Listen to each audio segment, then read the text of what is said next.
축덕과 추갈못이 함께 즐기는 방송 축덕숙덕 74번째 이야기 시작합니다. 와우. 주바페 톤이 좀 약간 다운된 것 같은데? 네? 네. 아침에 너무 일찍 일어나가지고. 새벽 방송했어요? 아니 라디오 라디오 있죠? 있어서 아침에 일찍 일어나면 지금쯤 텐션이 약간 떨어지지만 금방 또 올라와요. 네, 이때까지 본 주바페 중에 가장 침착하고 차분한 주바페 같아요. 그러게 아니 말입니다. 약간 철파임이 약간 길을 빨리는 방송인 것 네 같아요. 맞아요. 되게 빠른 시간 안에 김영철 파워 모든 걸 네. 쏟아내는. 되게 짧은 시간 하는데 그 안에 한 3가지를 하니까 막 약간 많이 빨리는 거 지난번에 같아요. 랩하고 왔을 때는 아주 기분 좋았던 것 같은데. 아 그건 또 이제 그 흥 그대로 와서 그런가 봐요. 그 원래 타이틀이 수요일의 요정이었나? 뭐였죠? 수호천사. 네, 수호천사는 수호천사. 네, 네. 한 아침 8시 9시까지 지속되는 걸로. 음. 천사 시간이 좀 짧네요. 네, 짧아요. 풀타임이 네. 금방 끝나네. 오늘은 뭐 그 기사가 될 만한 뭐 발언 안 하셨어요? 네, 그거 났던데요. 제가 개에 대한 트라우마가 있다는 기사가 났더라고요. 무슨 트라우마가 있어? 뽀삐한테 물렸나? 네, 어렸을 때 개가 나도 물렸는데. 진짜요? 주시들을 무나 개들이? 그런가 봐요. 큰 개가 한 한번 번씩 다 이렇게 있죠. 네, 저도요. 해가지고 그게 좀 트라우마로 남아 있어서 아. 작은 개를 봐도 모든 개가 저도 그래요, 약간. 올 것 같아요, 저한테. 저도 어렸을 때 저희 예전에는 이제 집 담벼락에 쓰레기통이 붙어 있었거든요. 콘크리트로 쳐가지고 좀 높게 돼서 이렇게 위에 뚜껑이 달려서 이게 열고 이렇게 다는 건데 친구들하고 놀다가 한 초등학교 들어가기 전인 것 같은데 개가 막 쫓아와 굉장히 큰 개가 근데 가만히 있으면 안 물었을 텐데 내가 막 도망갔거든요. 근데 계속 쫓아와가지고 그 쓰레기통 위로 올라갔는데 거기까지 올라와서 물었어요. 그러니까 전 대왕 소시지 먹고 있었거든요. 그거는 뭐 네, 좀 그걸 개가 좋아하는 거죠, 그거. 그걸 던졌으면 됐는데 아, 이제 저는 아기 끝까지. 때 끝까지 그 손에 쥐고 있었는데 먹을 그것 때문에 거를 이제 걔가 지킨다. 흥분을 해가지고 그래서 저도 제가 조깅을 좀 자주 하는데 아침에 무서워. 조깅할 때 이제 앞에서 좀 큰 개, 작은 개도 좀 긴장이 되지만 그죠? 큰 개가 이제 입막이 없이 오면 무서워요. 굉장히 좀 발걸음이 갈지자가 되고 두 분 다 아직 그 트라우마를 못 벗어나신 거예요? 안 돼, 안 돼. 그게 좀 있어요. 저도 개는 어렸을 때 문다는 생각을 네, 해요. 맞아요. 저도. 아무리 착한 개도 물 것이다. 저도 어렸을 때 한 6살 때쯤인가 막 그 길거리에 뽀삐라는 강아지가 있었는데 제 양말에 물어다가갖고 막 강아지에 대한 좀 공포감이 있었는데 좀 크고 나서 한 중고딩 때 이제 친척집 갔는데 이제 강아지가 있더라고요. 근데 그 강아지가 너무 잘 반겨주고 또 친해지다 보니까 그때 이후로는 좀 됐나 보다. 예, 아예 뭐 강아지 보면 그냥 귀엽고 뭐 큰 개 보면 뭐 약간 큰 저는 개구나. 심장 빨리 뛰어요. 쿵닥쿵닥. 축덕숙덕 개떡 됐네요. 갑자기 개 이야기로. 네. 저는 개띠입니다. 이런 침투력. 자, 가정의 달 푸른 5월이 시작됐습니다. 프로야구가 세계적인 관심 속에 어린이날에 막을 올렸고 이제 오프닝 멘트가 들어가네요. 네, 이제 오프닝. 이제 프로축구가 어버이날 팬들을 네. 찾아갑니다. 대한민국이 자랑스러운 5월이네요. 자, 주바페 주시은 아나운서. 네, 안녕하세요. 주시은입니다. 네. 지금 인사하는 거죠? 이제 업된 것 같아요. 약간. 네. 개 이야기하고 개 이야기로. 물린 앞에 다 이야기하고 없어질 거예요. 네, 그래요? 편집이에요. 우리 에서 PD가 잘 자를 거예요. 네. 심장 콩닥콩닥 뛰면서 네. 지금 마스크도 두고 나오고. 그러니까요. 마스크 의상실에 두고 왔습니다. 그러니까 생활 방역을 제대로 실천하시기 바라겠고요. 그러고 보니까 진짜 오늘이 생활 방역 첫날입니다. 첫날이네요. 네. 음. 박진영 작가 네. 어떻게 지냈습니까? 어린이날? 어린이날은 그냥 집에서 좀 누워 있다가 그 일을 좀 했고요. 회사 나왔어요? 회사 나오진 않았는데 집에서? 사실 그 이번에 주시은 아나운서님이랑 새로운 이제 코너를 준비하고 있어요. 비디오 네, 먹어에서? 비디오 네. 먹어에서. 그래갖고 지난 월요일에 촬영을 했는데 스포츠 관련? 네, 네. 그렇죠. 스포츠 관련. 월요일에 촬영을 그게 했는데 벌써 수요일이구나 지금. 그죠. 이틀이나 지났어요. 축구 관련? 아니요, 약간 약간 그 전반적인 스포츠. 네, 랭킹 컨텐츠를 하려고 네. 하고 홍보대사 빨리 만들어야 될 거 아니에요 지금? 어디 하나 홍보대사 근데 걸려라 첫 이러고. 회를 지금 K리그로 했습니다. K리그로. 큰 그림이 있습니다. 네. 저희도 나름 종목을 계획이 가리지 있죠. 않고. 들이대. 우리가 아무튼 홍보대사 될 때까지 오늘 연맹 조질 거 많이 생각해 왔는데 가보자고 한번 어디까지. 여기서 일단 조지면은 여기서 실드 쳐주는 걸로. 아니, 아까 정반반이 저는 이제 맞네. 들어오기 전에 화장실에 있었는데 화장실에서 이종찬 기자 목소리가 밖에서 복도에서 전화하는데 네. 막 쩌렁쩌렁 울려요. 막 K리그하고 전화를 하는데 아니 왜 그래요? 그렇게 문제가 왜 있었나? KBO 리그는 미디어 데이를 하는데 왜 K리그는 안 하냐 이런 거부터 해가지고 뭐 구단이 협조를 안 한 것이냐 막 하면서 막 굉장히 화상 세게. 다 하던데. 그러니까 화상이죠 뭐. 자 오늘은 이제 K리그가 개막을 하기 때문에 K리그 프리뷰 위주로. 정찬 저 아직 선배 인사 인사를 안 해요? 못했는데요. 네, 그냥 뭐 괜찮습니다. 말은 제일 많이 한 것 같은데. 네. 이종찬 기자 미안합니다. 괜찮습니다. 오늘 크게 여러 가지 질척될 것들 준비하셨다고. 아이고. 이정찬 기자는 없어도 있는 것 같고 네. 있어도 없는 것 같고 있으면 그냥 있는 거고 네. 너무 자연스러운 그래서, 침투예요. 자연스럽게 그냥 묻어나기 때문에 묻어나게 넘어가겠습니다. 자, 먼저 댓글 딱 네. 2개 점점 줄고 있죠? 여러분 분발해야 됩니다. 다비드리님이 근데 200캐시도 후원해 주셨어요. 아, 고맙습니다. 다비드리님 여러 차례 그렇죠. 네. 해주신 것 같아요. 노래하실 때 리버브 들어가서 너무 놀랬어요. 제 아, 귀가 잘못된 줄 알았습니다. 아, 노래값이구나. 품값. 질문들 많이 죄송합니다. 아니 죄송하시다니요. 이제 K리그가 개막을 하니 패널분들 안 힘드시게 질문은 아껴서 보내도록 하겠습니다. 아, 라고. 아낄 걸 아끼셔야죠. 네. 항상 많이 여러분들 질문은 보내주세요. 아무리 많이 보내주셔도 네. 저희가 이렇게 네. 지금 질문을 아끼고 이럴 때가 아니거든요. 네. 탈탈 털어야죠. 남아 그렇죠. 있는 것보다. 그리고 두 번째 우희조. 우희조님이 주시은 아나운서님의 2020 K리그 홍보대사 위촉을 기원합니다. 네. 야, 이거 거기 모든 식구분들이 매주 한마음 매주 한뜻으로. 오는 거 아니에요 이 소식? 이거 비디오 먹고 편집 좀 한번 해봐요. 제가 충분히 할 수 있어요. 이거 이 아이템으로. 홍보대사 아니, 관련만. 아, 역대 홍보대사만. 홍보대사 아이템을 하면서 약간 스리슬쩍 낄 수 있겠다. 맞아. 나는 왜 음. 내가 뭐가 맞아. 부족해서 뭐 이런 전격 식으로 분석. 사인까지 했는데. 홍보대사 맞아. 할 수 있는가? 주시은이 홍보대사가 되어야 하는 뭐 7가지 이유 그런 거 있잖아요. 준비해봐요. 아우, 네. 아이디어 내봐요. 제 담당이 아니기 때문에. 자, 그러면 빠르게 질문으로 넘어가겠습니다. 무엇이든 물어보세요. 앙! 네, 김정열님이 보내주셨는데요. 유용한 축구 소식과 말장난들 재미있게 듣고 있습니다. 감사합니다. 회사에서 점심 먹고 탱자탱자 놀다가 갑자기 생각나서 검색해보니 한국에 축구가 들어온 게 1905년이고 조선축구협회 창립이 1933년이더군요. 한국 축구 역사가 벌써 115년이 훌쩍 넘었는데 세월이 세월인지라 한국 축구와 관련한 각종 기록과 기구, 기념품 등이 많을 것 같아요. 그래서 축구 명예의 전당이나 박물관이 있는지 봤더니 한 블로그 글을 이제 같이 보내주셨는데 축구협회 차원에서 제대로 된 기념관 건립과 체계적인 관리 및 수집이 필요한 것 같아요. 수원과 상암엔 있는데 왠지 부족해 보이네요. 각 구단과 개인이 보관하는 것보단 특정한 단체가 특정한 곳에 모아놓는 게 좋지 않을까 합니다. 해외 축구계는 이런 게 잘 돼 있겠죠? 축구협회라든지 아니면 각 구단마다 잘 돼 있을 것 같아요. 지나고 보면 다 나중엔 뜻깊은 기록물들이 될 텐데 어딘가에 버려지고 있는 건 아닌지 아쉽습니다. 축덕 쑥떡 맛있겠네요. 셋이 배고프다.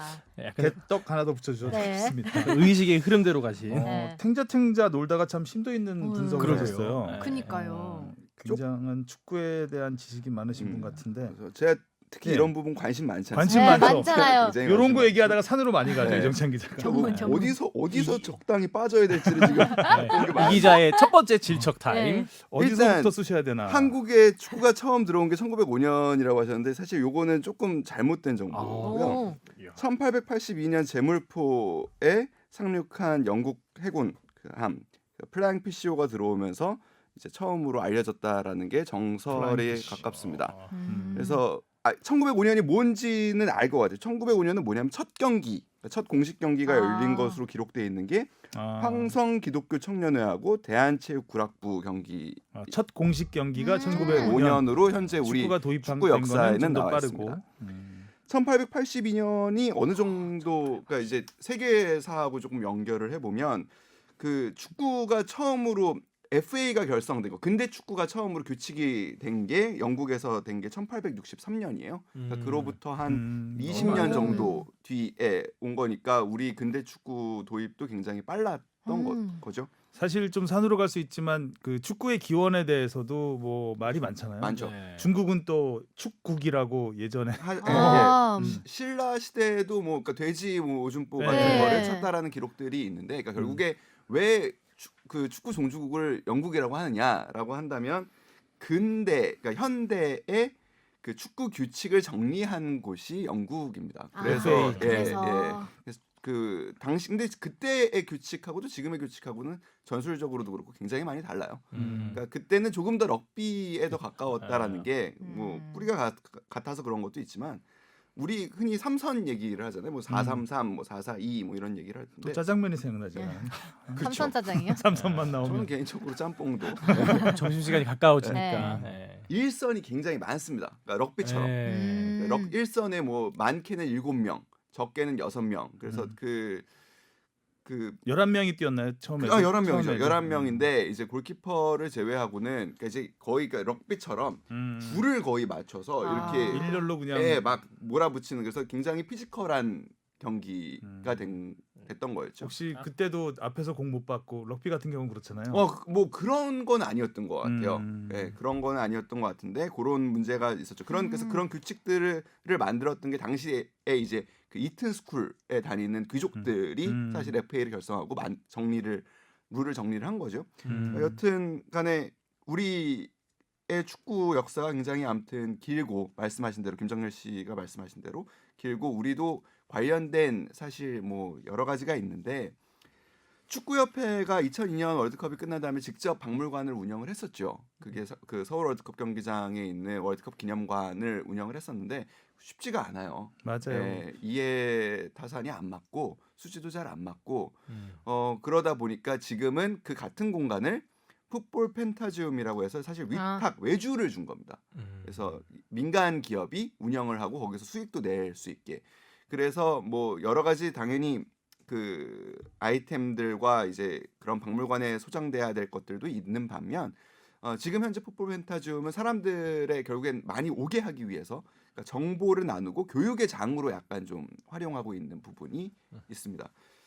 뭐 영국 같은 경우에는 박물관 문화가 사실 굉장히 발달돼 있잖아요. 그래서 뭐 대형 박물관, 영국 박물관 뭐 이런 곳이 사실 다 공짜로 운영되고 있고 기부금 형태로 운영되고 있고 그 영국에는 그 국립 축구 박물관이 맨체스터에 있어요. 맨체스터에 있는데 한 10파운드 정도 하는 저는 굉장히 많이 가봤는데 갈 때마다 진열돼 있는 전시물들이 조금씩 바뀌어요.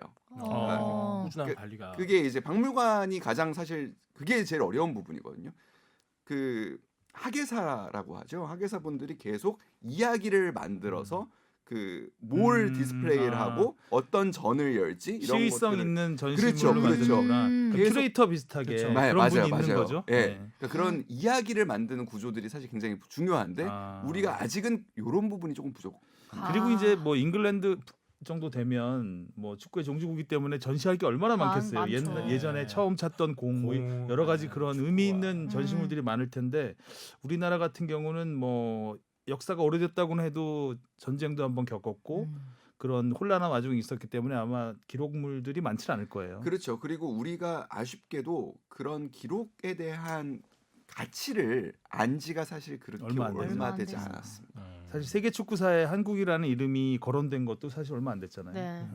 그래서 그런 부분이 조금 아쉽는데 그러니까 전에도 한번 제가 그냥 문득 저의만의 생각 얘기했지만 그러니까 전통을 만들어 간다라는 거는 그 특별한 과정들을 기억하는 습관을 만들어 가야 된다라는 생각이에요. 그래서 좀 그런 것들은 좀 더 잘 만들어졌으면 하는 아쉬움이 저도 있습니다. 근데 그 우리도 좀 문화가 좀 바뀌어야 될 게 영국은 그러면 그 많은 박물관들을 어떻게 운영하냐라고 했을 때 사실 기부금 문화가 굉장히 발달돼 있거든요. 그러니까 이런 박물관들을 저렴한 금액으로 볼 수 있게끔 많이들 이렇게 사회 각 고위층에서 기부를 또 많이 하세요. 그러니까 그런 기부 문화도 그렇죠. 우리한테는 좀 필요하지 않을까라는 생각을 합니다. 저는 펜타지움은 몇 번 가봤는데 거기에 명예의 전당이 있다는 건 잘 몰랐어요. 명예의 전당이 야구 명예의 전당은 지금 부산에 만들고 있는 걸로 알고 있는데 축구는 딱히 그러니까 축구협회 네. 그 축구회관에 들어가면 1층에 좀 뭐 뭔가 있긴 사진들 있죠. 전시돼 있고 이런 네. 것들이 좀 있고 그 정도로만 알았지 펜타지움에 명예의 전당이 있었나라고 해서 그 이분이 그 링크해 주신, 링크해 주신 곳 들어가 봤더니 이렇게 동상 같은 거 이렇게 있더라고요. 하더라고요. 좀 있고. 사실 좀 굉장히 좀 어두운 곳에 있더라고요. 네. 그러니까 명예의 방치에 전당이란 가까운- 느낌, 전당이란 느낌보다는 네. 약간 명예의 골방 같은 느낌. 네. 좀 약간 좀 창고 예, 들어간 느낌? 맞아요. 불이 제대로 들어오는 건가. 좀 뭐라고 할까요? 방치된다는 느낌이 딱 맞는 그런 위치에 있는 것 같았습니다. 네. 명예의 전당을 따로 이렇게 만들거나 추진하거나 이런 상황은 없는 거죠. 아직. 그러니까 이게 이 명예전당의 최초 헌액 이 과정 자체가 그렇게 오래되지 않았어요. 그래서 한국 축구의 영웅들이라는 책이 발간됐었죠. 그때 이제 그 명예전당 사실 하면서 같이 됐던 건데 그러니까 그런 식의 사업들 자체가 이루어진 지가 얼마 안 됐다 보니까 좀 우리 입장에서는 좀 아쉬운 부분들이 그러니까 그 뒤에서 또 얘기하겠지만 그러니까 이런 것들은 시기를 놓치면 그러니까 실기하면 다시는 찾을 수 없는 것들이 생깁니다. 그래서 좀 눈여겨 봐야 되지 않을까. 근데 네. 우리가 써야 할 자원은 늘 한정적이고 한정적이죠. 여력이 좀. 예, 그러니까 이게 지금 다 마찬가지거든요. 야구도 결국에 부산에 야구박물관 만든다고 하고 있는데 솔직히 잘 진행이 계속 잘 안 늘어지죠. 돼요. 예, 늘어지죠. 잘 안 돼요. 그리고 한국체육사의 수건 사업이었어요. 한국체육박물관, 스포츠박물관 만드는 거. 이게 갓갓으로 됐습니다. 근데 그 부분도 사실 관리가 쉽지 않거든요. 그래서 거기에 사실 수장고에 갇혀 있는 보물들도 굉장히 많아요. 그럼 축구 그 한국체육박물관은 지금 추진 중? 된 걸로 알고 있습니다. 예산이 다 아. 나와서 아. 이제 예. 아직 착공은 안 되고 그거 한번 알아볼까요? 그거는 제가 아니 그냥 궁금해서 물어봤고요. 예. 떠올라서 갑자기. 그러니까는 이정찬 기자에게는 이제 실기하지 말고 네. 필기하자. 정리를 하겠습니다. 적어놔야죠. 네, 그렇죠. 적어야죠. 네. 까먹으면 안 되니까. 네. 되게 아, 심도 깊은 질문 보내주셨네요. 사실 이거 가지고 이야기를 하면 뭐 우리 역사 이야기 이런 음. 얘기들도 하면 할 얘기 참 많은데 일단 질문이 딱 요거 하나 들어와서 네. 조금 길게 이야기를 해봤습니다. 네. 질문 어디로 보내주면 되죠? fb@sbs.co.kr로 많이 보내주세요, 여러분. 네. 원래 집 앞에 다운됩니다 지금. 네, 많이 보내주세요. 하트도 많이 떨어지고 하트도 많이 경기가 없어서 주세요. 그랬었는지. 자 이제 K리그가 아. 5월 8일 이번 주 금요일에 개막을 합니다. 아쉽다. 아쉬워. 어차피 못 보지. 일단 뭐 프라이데이 나이트 풋볼이라고 해서 이제 올 시즌에 금요일에 한 경기씩 배정을 하죠. 야간 네네. 경기로 전북과 수원이 지난 시즌 리그 챔피언과 FA컵 챔피언이 맞대결을 펼치는데 이 공식 개막전 무관중으로 네. 당연히 펼쳐집니다. 아니, 전 네. 지금 서울이면 보러 갈 텐데라는 생각을 음. 무의식적으로 아, 했어요. 그래서 예, 아쉽다 어차피 말씀하셨구나. 무관중인데 그 아. 생각 그 얘기예요. 요거 일부 하나 할까요? 어차피 저희가 방송하는 시점에서는 다 공개가 될 내용이니까 해외 전 세계 생중계가 된다고 합니다. 유튜브 이 개막전이요? 네. 진짜. 네, 무료로. 그리고 영어 지금 코멘테이터를 섭외 중이고 그래서 지금 전 세계에서 볼 수 있도록. 그러면은 그 K리그 중계를 대박나겠다. 어디서 해서 영어 코멘테이터를 K리그가 섭외하나요? 그렇죠. 그럼 K리그에서 영어로 중계하는 거를 피드는 이제 저희 선배는 뭐 너무나 잘 아시겠지만 음. 피드는 결국에는 JTBC가 제작을 하는 거고요. 그 피드에 영어 코멘테이터를 입혀서 K리그에서 입혀서 전 세계로. 오. 무료. 1라운드에 한해서. 개막전에 한해서. 공식 채널에서 한다는 말씀이신 거죠? 공식 채널이겠죠? 네. 뭐 다른 채널을 파시지는 않을 것 같은데. K리그 유튜브 채널에서 그렇죠. 우와. 근데 지금 관심이 엄청나잖아요, 축구를 안. 그래서 하니까. 저는 야구하고 사실 축구하고 사실 굳이 비교할 필요는 없다라는 생각은 하는데 그래도 네. 우리가 비교가 돼요, 근데. 비교가 되죠. 음. 비교가 되다 할 보니까 수밖에 없고. 그래도 축구가 그래도 우위에 있다고 할 수 있는 거는 아무래도 축구는 글로벌 언어라는 점이겠죠. 그렇죠. 그래서 예. 이런 부분에서는 또 좀 뭐 지금 그 우리 KBO 리그 개막이 뭐 미국 등 세계의 화제가 됐다고 알자지라까지. 예. 하지만 아무래도 축구는 좀 더 그런 부분에서는 좀 더 언어적으로는 좀 더 더 많이 그렇죠. 알려진 언어라고 볼 수 있겠죠. 뭔가 외국 원래- 팬들이 그러니까. 많이 생길 것 같은 느낌이네요. 그것도 그렇죠. 뭐 사실 이 배팅 시장이 어마어마하잖아요, 전 세계적으로. 네. 그렇기 때문에 외국은 이제 배팅이 합법이기 때문에 네. 합법인 나라가 많기 때문에 유럽 같은 경우는 아무래도 그 대상이 될 수 있는 컨텐츠죠. 충분히. 지금 벨라루스 가지고도 벨라루스 축구에도 막 거기에도 돈을 보내서 막 그 관중석에 사진 하나 네. 붙이려고 하는 관심이 있을 정도니까. 와. 그게 전 세계로 중계되면은 원래 우리나라에서 해축 본다고 이제 새벽에 밤잠 못 자고 이렇게 졸린 눈 떠가면서 봤는데 거기서도 K리그 본다고? 그럴 수 있겠네요. 잠시. 유럽에서는 사실 뭐 이렇게 일상생활이 시작된 시간이어서 네. 보기 좋을 것 같아요. 금요일 낮 12시 정도니까 지금 뭐 그리고 유럽은 사실 셧다운된 데가 많아서 뭐할 것도 없는데 집에서 할 것도 네. 없고 보시면 컴퓨터로 되겠죠. 보고. 네. 동시 접속자. 그런데 저는 이제 그 야구 쪽도 많이 취재를 했었고 한데 네. 그래서 야구에도 관심이 좀 많거든요. 그래서 어제 KBO 리그도 제가 응원하는 팀은 졌지만 어쨌든 관심 있게 봤는데 어디죠? 오늘 양현종이 나왔는데 아이고. 양현종이 나왔는데. 일선발. 일단 급작스럽다 어렵다고도 할 수 있는 개막이었잖아요. 그렇죠. 그쵸. 그렇죠. 그런데 나름 KBO 리그는 준비가 잘 돼 있다는 준비가 느낌이 정말 잘돼 있고 좀 들었어요. 네. 근데 K리그는 단적으로 비교를 하면 이제 미디어 데이 같은 경우 네. 그게 지금 없는 거죠? 안 미디어 데이를 하기로 된 왜 거죠? 안 하는 안 하기로 건가요? 했잖아요. 그때 나와서도 말했어. 그 이해는 됩니다. 그러니까 100번 양보해서. 그러니까 그 건강에 대한 고민을 너무 많이 했다는 거예요. 그러니까 그 리그를 개막하게 되면 언제 해야 되고 하게 되면 그러니까 이 시점과 어떻게 해야 선수들이 건강하게 경기를 치를 수 있을까? 아무래도 그런 고민의 심도가 사실 야구보다는 깊을 수밖에 없을 그렇죠. 예. 수밖에 그쵸. 없잖아요. 지난번에도 너무- 뭐 이정권 네. 팀장 와서 얘기를 했지만 충분히 그 부분은 이해가 돼요. 그러다 보니까 실기한 겁니다. 아하, 필기를 못했구나. 네. 그래서 그러니까 그 걱정을 하다 보니 예, 그러니까 놓친 거예요. 놓쳐버렸어. 네. 데코레이션을 놓쳤구나. 네. 중요한데. 물론 이제 알맹이도 중요하죠. 알맹이 네. 내용물 이제 보호하려고 뽁뽁이 넣고 이렇게 하다가 네. 그래도 리본 리본을 딱 안 해야지. 맸어 리본을. 리본을 해야 그 푸는 포장을 그게 안 했어. 기대가 있는데. 언박싱하는 재미가 아니 있어요. 그러니까 저는 솔직히 잘은 모르지만 그 여성분들에게 그 하늘색 상자가 주는 티파니의 네. 그 하늘색 상자가 엄청 중요하다고 그러더라고요. 그건 버리지도 않는데요. 맞아요. 네. 엘사 드레스도 하늘색 아닌가요? 그렇게 하죠. 아닌가? 애기들한테는. 그래서 아니, 그 색깔을 표현하는 티파니 블루라고 하나요? 그러니까 아예 색깔도 따로 있는 거예요. 그러니까 그게 포장이 내용물도 물론 중요하지만 네. 사실은 포장도 굉장히 중요하고 맞아요. 이게 어떻게 알려지는가도 굉장히 중요한데 중요한데. 지금 사실 우리 구단들도 마찬가지예요. 구단들도 어제 저는 되게 보면서 부러웠던 게 그 아이가 풍선 안에 들어가서 네. 비대면으로 시구를 하고 이런 KT, 장면들이 수원에서 했죠. 얼마나 아이디어가 기발해요 정말. 그 반응 되게 좋더라고요. 다들 네, 저는 기발하다고. 보면서 울컥하는 야, 것도 진짜 있고. 예, 야, 그리고 저렇게 무관중도 있었잖아요. 무관중은 무관중도 있고. 재미있고 재미있고. 그러니까 재미있고 야 사람들이 정말 기발하구나 저렇게 생각할 수도 있구나라는 장면들이 많이 나왔는데 우리는 아직 그러니까 K리그 현장에서 사실 그 고민 자체를 못 하고 있어요. 어떻게 하면 선수들이 건강하게 사실 경기를 치를 수 있을까만 아직은 아직도 팬 서비스에 대한 네. 생각은 부족한 거죠. 좀 많지 않았다. 여력이. 네. 이종건 팀장님이 오늘 또 홍보대사 오셨어야 밀어주는 되는데. 거 봐도 그렇고. 그러니까 홍보대사를 빨리 지금 선정을 해서 홍보를 해야 될 거 아니에요 지금. 예. 기승전 전 세계에. 조합해야. 아 정말.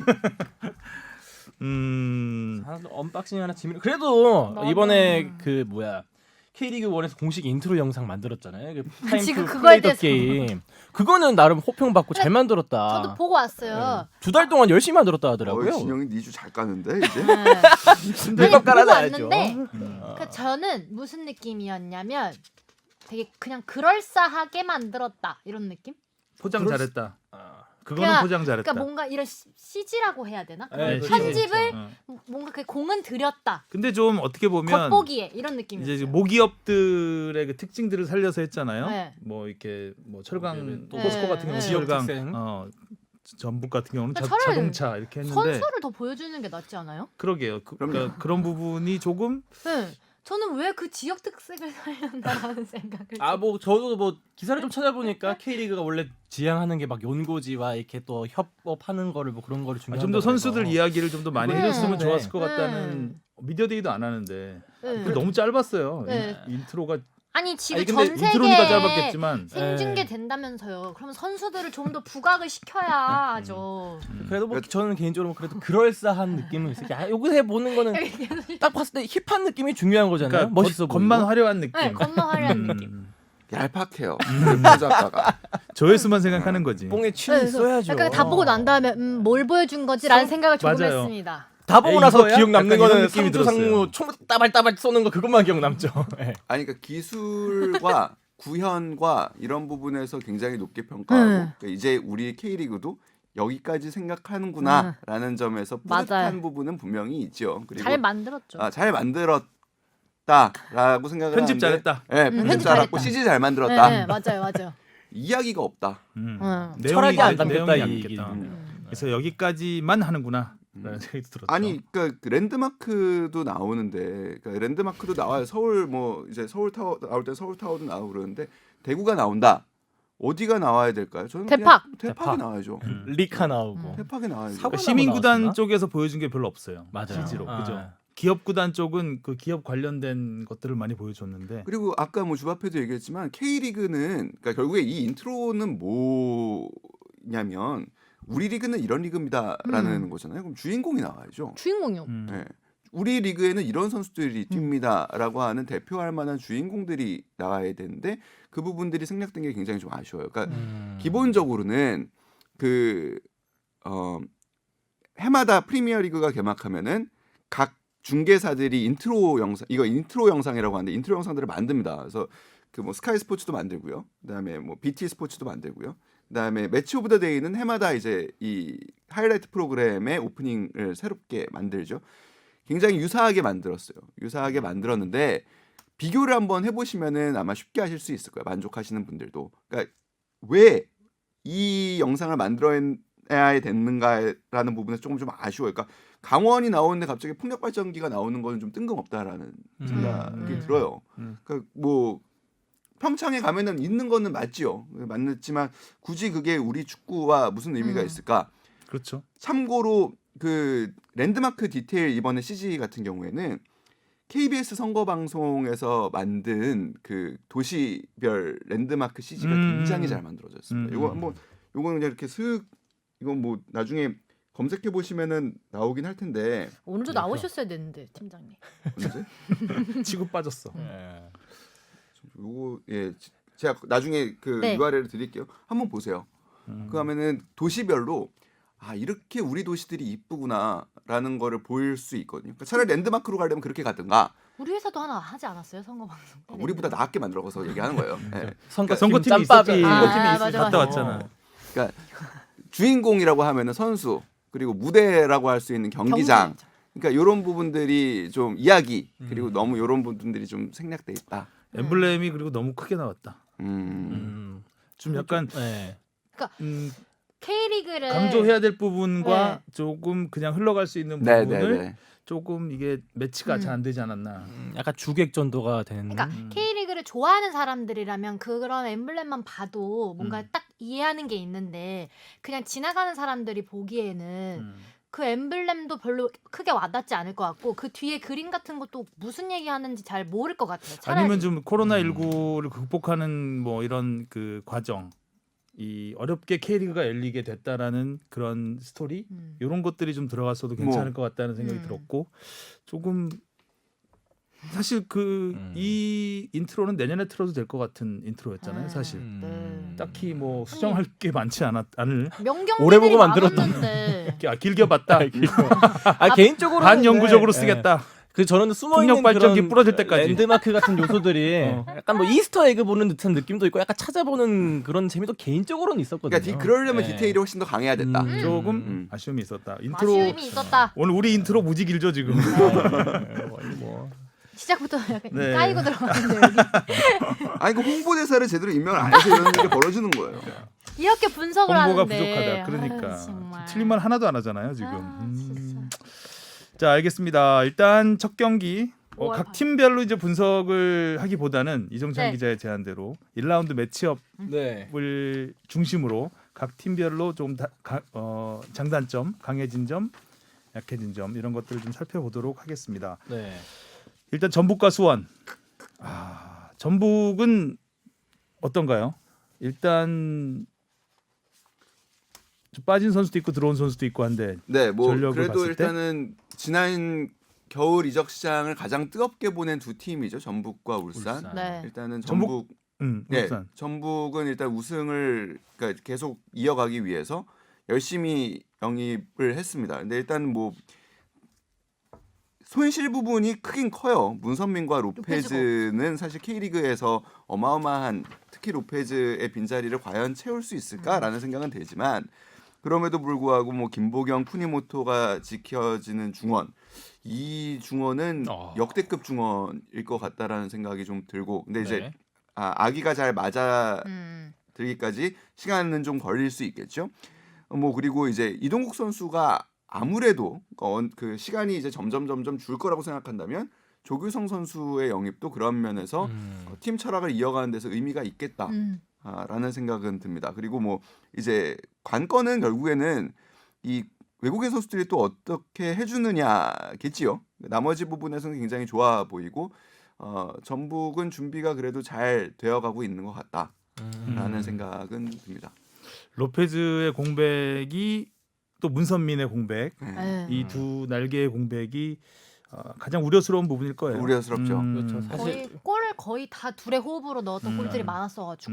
그리고 결국에 공을 가장 많이 소유하게 되는 이제 미드필드 지역의 선수들은 면면은 굉장히 화려한데 이 선수들이 과연 그러니까 경기를 많이 치러야 사실 경기력과 그래요. 그 조직력이 갖춰지는 건데 과연 지금까지 그렇게 됐을까라는 부분이 조금 우려스럽죠. 그러니까 뭐 조금 있다가 얘기를 할 텐데 코로나 시대의 축구라는 부분에 대해서 저는 좀 고민을 많이 해봤는데, 그러니까 사실 이번 시즌은 어느 해보다 스포츠 과학이 저는 중요한 시즌이 될 거라고 생각해요. 그러니까 어떤 선수들의 몸 상태를 지금 빨리 파악해야 되고요. 이 몸 상태를 누가 빨리 100%로 만드느냐 이 싸움일 거라고 봅니다. 그러니까 정상적인 시즌 준비가 아니었거든요. 그렇죠. 맞죠. 네, 그리고 중간에 그러니까 팀마다 상황이 또 다 다릅니다. 거기에 연습 경기를 허용한 뒤에도 팀 간 연습 경기를 허용한 뒤에도 부상을 우려하고 전력 노출을 우려해서 연습 경기를 최소화한 팀들도 있고 반대로 야 지금은 이제 실전 한 번이라도 더 해야 봐야 돼 그래서 최대한 많이 한 팀도 있고 상대도 뭐 3부 리그랑 한 팀도 있고 2부 리그랑 한 팀들도 있고 뭐 다양해요. 그러니까 이 상황에서 감독이 어떠한 생각으로 어떠한 요령을 갖고 선수들의 몸 상태를 최대한 빨리 100%에 올려놓느냐 이게 아마 우승을 가릴 거라고 저는 봅니다. 경기 수는 줄어들었고, 그렇죠. 그리고 실전 감각은 많이 떨어져 있고. 네, 그러니까 초반 세 경기가 굉장히 중요할 거라고 봐요. 그렇습니다. 누구나 할 수 있는 얘기인데 초반 세 경기는 뭐 항상 중요하죠. 네. 네. 후반 25경기도 24경기도 지난 시즌엔 초반 3경기를 상주 상무가 3연승을 거두면서 전 조규성 선수가 리드했었는데. 개인적으로 제일 저도 궁금해요. 저도요. 너무 강렬해서 23세 네. 이하 그래서 아시아 챔피언십에서 너무 강렬한 모습을 보여줘서 이 선수가 당돌한 면이 있잖아요. 스타일이. 있어요. 네, 있어요. 그래서 잘할 것 같은데 과연 그 어린 나이에 프로 이 전북이라는 이 최고의 팀에서 얼마나 많은 기회를 얻을 것이며 또 그 많지 않은 기회를 또 어떻게 살려나갈지 그게 잘 기대가 되는 것 같아요. 저는 뭐 개인적으로는 다시 그 김신욱 선수가 있었을 때 전북 축구로 또 돌아가지는 않을까라고 생각하는 게 발빠른 선수들은 좀 빠지고 새로 들어온 선수들이 김보경, 쿠니모토 이제 그 공을 지켜주면서 패스 플레이에 능한 선수들이거든요. 그래서 당장 뭐 조규성 선수가 주전 자리를 꿰차기는 어렵죠. 좀 어렵기 네, 때문에 어렵죠. 지금 여기 새로 들어온 그 외국인 선수 중에 벨트 비크라고 남아공 큰 국대 선수. 196cm 선수. 이 선수가 아마 조금 더 선발로 기용되면서 헤딩 어떻게 하면 보면 와. 좀 이게 또 높이 축구를 또 할 수 있지 않을까라는 개인적인 생각이 올려주고 있습니다. 헤딩. 근데 참고로 지난해에 전북이 김신욱 선수 떠난 다음에 경기력이 더 좋아졌다. 잠깐 휘청했는데 또 금방 활약해줬어요. 음. 그 빈자리를 메우는. 전북은 전북이었다. 그리고 전북과 맞붙는 수원은 네. 좀 어떤가요? 수원이 투자를 많이 하진 않았죠. 네. 수원이 수원은 뭐 우울하죠 사실. 수원은 그러니까 다른 스포츠단과 비교해 보면은 그 이해가 조금 더 쉬워요. 그러니까 농구도 올해 어려웠거든요. 그러니까 수원, 그러니까 삼성 어렵죠. 농구단이. 야구도 그래요. 네, 그렇고. 그리고 야구도 그렇죠. 네. 야구가 그나마 좀 낫다고 그러는데 어제 그때 대구 팬들 굉장히 많으시잖아요 사실. 근데 네. 무득점 개막전 패배에 다들 되게 상실하신 것 같더라고요. 근데 여튼간에 그 지도자에게 걸 수 있는 기대가 크지 않고요. 솔직히 말씀드리면 지도자에게 걸 수 있는 기대가 크지 않고 그런 상황에서 선수단도 사실 영입이 아주 제대로 됐다고 보기는 어려운 어렵죠. 수준이 아니라 그냥 제가 볼 땐 제일 안 된 것 같은데요. 네. 심지어 이 영입이 아시아 챔피언스 리그를 나가는 팀에서 벌어진 결과니까 진짜 네. 수원 팬들 입장에서는 진짜 좀 힘이 많이 빠질 것 같아요. 많이 빠지죠. 기대하는 마음도 없어질 것 같고. 에이구. 그래도 좀 호재 같은 건 없을까요? 조금이라도 기대할 수 뭐 있는 건? 유스팀 출신 선수들이 지난번 연습 경기 자체 연습 경기를 보니까 몸은 굉장히 좋아 보이더라고요. 그래서 그런 부분에서는 조금 좋아질 수도 있을 것 같기도 하고 뭐 전북에서 오는 명준재 선수 같은 경우에 이런 선수들이 뭐 잠재력은 분명히 있는 선수들이니까 진짜 터트릴 수도 있죠. 그런 것들이 진짜 모든 것들이 잘 되면 모든 것들이 진짜 내가 생각한 대로 막 진짜 다다다다 되면 오히려 오락이지 그러면. 없는 팀에서 약간 잘 될 수도 있겠지만 어제도 뭐 이렇게 뚜껑은 열어봐야 물론 아는 부분이 있겠지만 플랜 A라는 거는 사실 깨지라고 있는 거거든요. 그랬을 때 그러니까 결국에는 리그는 길고 아무리 단축됐다고 그래도 리그는 길고 누가 플랜 B를 잘 갖고 있느냐 그리고 그 운용 폭이 넓느냐에서 사실 판가름이 되기 마련인데 그런 부분에서 사실 거의 뭐가 잘 안 보인다. 그렇죠. 근데 이런 얘기를 들을수록 미디어 데이를 안 하는 게 굉장히 아쉽네요. 뒤끝 있네 주변에. 아니 약간 이런 그 얘기는 얘기 우리가 끝난 걸로 알고 있는데. 아니 미디어 데이를 했어야 홍보대사에게도 뭔가 기회가 주어지고 수원도 힘이 실리지. 네, 위촉식이라는 네. 것도 생기고 미디어 데이를 했으면 더 흥미 진진했겠다 이런 생각했는데 그렇죠. 출사표도 못 듣고 그러니까 그럼에도 불구하고 축구는 무슨 일이 벌어질지 모르고 그리고 또 그런 부분도 있을 거예요. 그러니까 팬들이 없이 치르는 경기 그리고 K리그는 또 좀 그 야구하고는 다르게 그러니까 지난번에 대전에서 연습 경기 때 한번 앰프 응원을 한번 해봤는데 예. 굉장히 경기 흐름에 방해가 됐다고 해요. 감독님이 예. 그렇고 그러니까 이게 DJ가 경기를 완벽히 이해하는 DJ가 모든 시나리오를 갖춰놓고 플레이리스트를 쫙 갖춰놓고 그 상황에 맞는 응원을 플레이를 한다고 하면은 조금이라도 도움이 될 수도 있을 거예요.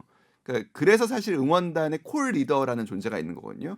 이 친구는 경기와 그 관중석을 동시에 보면서 관중의 분위기와 경기의 분위기를 매칭하는 그때의 콜들을 응원가들을 이제 선곡을 하고 이제 재창을 하게 이끄는 역할을 하는데 그런 부분이 없는 상황에서 상황에 맞지 않는 뭐 예를 들어 응원가가 나온다든가 이런 것, 예, 경기 흐름을 뚝 끊어버릴 수가 있어요. 그래서 실제로 뭐 아이팝에서 그 앰프 응원을 허용하고 있지 않기도 하고요. 그래서 이런 응원이 없다고 봤을 때 경기 집중하기가 쉽지는 않을 거예요. 그래서 변수들은 조금 있을 거라고 봅니다. 그래서 아무래도 과거에 호미점이 좀 있었던 팀들은 어떻게 보면은 조금 디스카운트가 있을 수도 있겠다.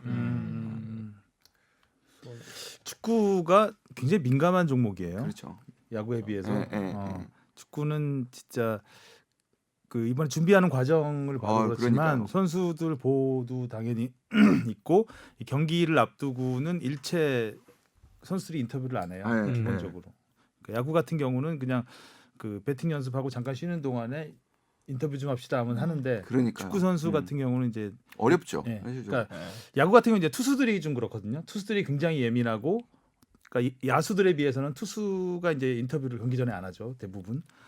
근데 이제 축구 같은 경우는 모두 다 투수 같은 마음, 야구의 투수 같은 마음이라고 보면 될 것 같습니다. 그래서 아무래도 응원 이런 거 할 때도 타자들이 나올 때 야구에서 각 응원가들을 틀어주잖아요. 딱 나올 때. 네.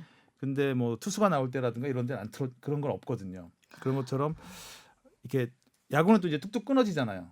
흐름이. 근데 축구는 계속 계속 이어지기 흐름이죠. 때문에 아마 이 앰프 응원을 일관되게 가던가 아니면 뭐 좀 잔잔하게 가던가 그렇지 않는 이상 클래식 뭔가 들어야 좀 효과 K리그 클래식이에요? 그러면 이제 골키퍼가 잔다든가 벤치에서 눕는다든가 뭐 이런 일이 일어날 수 있겠네요. 되나? 네. 그러니까 얼마나 그 감독들이 민감하게 반응을 했냐면 자체 연습 경기를 조차 공개를 안 했잖아요. 맞아요. 네, 그리고 뭐 SNS를 통해서 포메이션 공개 안 하잖아요. 요즘. 네, 맞아 안 하죠. 더 하네요. 명단만 딱. 예. 그만큼 개막전 사실 딱 한 경기 보고 그러는 거예요. 사실 한 경기 나오는 거 보면 다들 이제 상대가 분석할 수 있거든요. 저 팀은 주 포메이션이 뭐고 주전이 누구고 그다음에 어떤 전략을 갖고 있다라는 건 한 경기 보면은 대충 그 전문가들은 다 압니다. 근데 그 한 경기를 위해서 지금까지 안 한 거예요. 그러니까 그만큼 사실 좀 축구 지도자들 입장에서는 아끼고 감추려고 하는 것들이 많죠. 경기 특성상. 오늘 예를 들면은 저희 우리 축구팀장 김영렬 기자가 지금 서울 취재를 갔는데 그것도 결국에는 오늘 전술훈련 부분은 기자들을 빼겠다는 거예요. 프로팀에서도. 그러니까 오늘 왜냐하면 그런 지금 이제 막 개막을 앞두고 조금이라도 더 우리의 플랜 A로 뭔가를 해보려고 할 텐데 그거를 ENG 카메라로 담아봐야 그러니까 얼마나 제대로 전술이 담겠어요. 담기긴 힘들죠. 네, 포메이션이라는 거는 그리고 늘 상황에 따라서 바뀌기 마련이거든요. 네. 근데 그럼에도 불구하고 그조차 보여주고 싶지 않다라는 거죠. 근데 또 ENG 카메라로 담으면 담기긴 담겨요. 담기긴 담기긴 몰면 담깁니다. 몰면 또 확실하게 담기는 건 전담킥, 코너킥 전술, 네. 프리킥 전술 이런 건 확실하게 담기고 일단 뭐 많이 담기죠. 담기는데 그거를 약간 팬 서비스 차원에서 공개를 할 수도 있지 않을까라는 생각이 드는데 그 그러니까요. 부분은 굉장히 감추고 싶어 하세요. 네. 이정찬 기자가 아까 세 경기가 중요한다고 얘기했음에도 불구하고 한 경기 때문에 한 경기 때문에 지금 어? 딱 한 경기. 세 경기를 봐야 되는데 지금 한 경기를 그렇습니다. 자 그리고 울산과 상주가 만납니다. 네. 울산도 그래도 김보경 선수가 떠나긴 했지만 많은 영입이 이루어졌습니다. 가장 많은 선수를 영입했어요 보니까. 그래도 울산 하면 일단 제일 기대되는 선수는 아무래도 이청용 선수. 네, 이청용 선수가 여기 안 여러 쓰고. 가지 이야기들을 만들어내겠죠. 그리고 특히 뭐 서울과의 매치업이라든지 뭐 이런 거는 굉장히 기대가 벌써부터 되고. 볼류 드래곤. 네, 그리고 뭐 원두재 선수 저는 굉장히 아, 맞습니다. 예. 부분입니다. 이 선수가 아마 김보경 선수의 그 빈자리를 좀 메울 수도 있지 않을까. 좀 어리긴 하지만 네. 딱 그 뭐 포지션이 약간 그런 포지션이잖아요. 정말 멀티가 멀티가 가능하고 네. 경기 보는 눈도 좋고. 네. 이외에도 잘해줘야 또 올림픽에 대한 기대도 또 커지고. 또 윤빛가람 선수. 네. 조현우 선수도 있고 진짜 제가 봤을 때는 이 스쿼드만 봤을 때는 가장 우승에 가깝지 않나라는 조심스러운 생각을 전북보다도 팀이 더 좋은 것 같아요. 좀 선수들은. 짜임새 있게 네. 갖춰졌죠. 네. 어떤 한 명의 선수에게 의존한다기보다는 좀 요소요소에 믿을 만한 선수들이 좀 차 있다 그런 느낌이 듭니다. 김도훈 감독 3년 차입니다. 이번에 우승 못하면 어떻게 되죠? 그러니까 그러니까 저는 그 김도훈 내년에 하면 감독 되죠? 또 우리 축구에 굉장히 중요한 자산이라고 생각하는데 본인 스스로 그러니까 아까 그 조규성 선수도 마찬가지인데 그러니까 빅클럽에 와서 자기의 그런 한계들을 깨야 큰 선수가 한번 확 뛰는 거잖아요.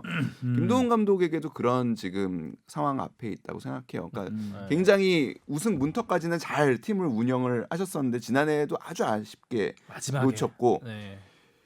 이게 계속되면 감독으로서도 트라우마가 생깁니다. 그렇죠. 예, 그러니까 확실히 더 한 발 나가려면 올해 반드시 우승을 해야죠. 그러니까 우승을 해야 지도자로서 한 단계 훨씬 더 성공.